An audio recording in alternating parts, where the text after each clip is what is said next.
Stephen A. Smith scolds Sean Hannity for bad language during heated interview. Watch your mouth. ESPN personality Stephen A. Smith wagged a finger at Sean Hannity on his own show for his choice of words during a heated interview Thursday night. The moment came during a discussion about Smith's interview with Jake Tapper and Alex Thompson, authors of Original Sin, earlier this week. The interview started off cordial enough, with both Hannity and Smith paying each other compliments, but devolved as Hannity asked for some words of affirmation, namely, "You were right." When Smith initially resisted, Hannity said, "I gave you time to talk.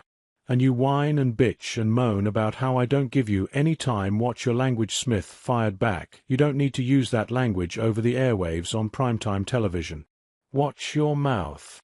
The point I'm making to you, Sean, is this. What exactly is it that you were right about? Tell me what you want me to say that you were right about, and I'll tell you if you are. Read the exchange here." Sean Hannity, anyway. Here now with reaction. He is the host of the Stephen A. Smith Show. Stephen A. I hate to do this. I've got to compliment you. I really do. I hate to start an interview in a nice way, but you did a great job and you're honest and you're asking the right questions. Here's the problem with Jake.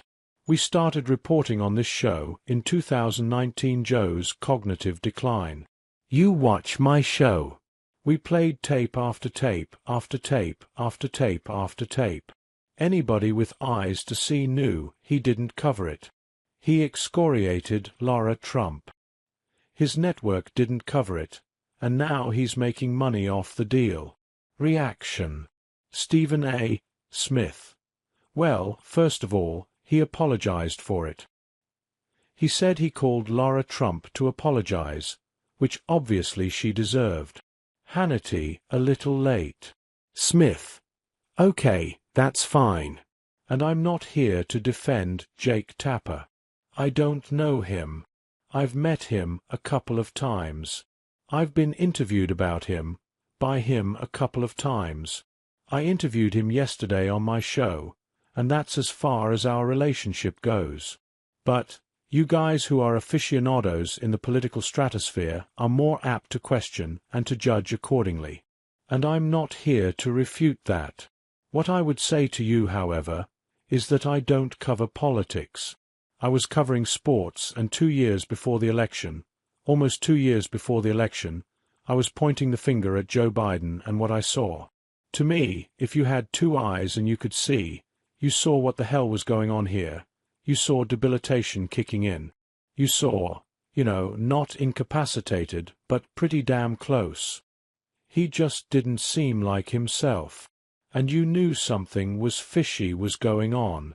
And I think that right now, as everybody looks to Jake Tapper and Alex Thompson and their book, Original Sin, I think the biggest thing to peel from that are the culprits within the Democratic Party, who knew about the cognitive decline, are far more up close than you, myself, or many, many other American citizens knew.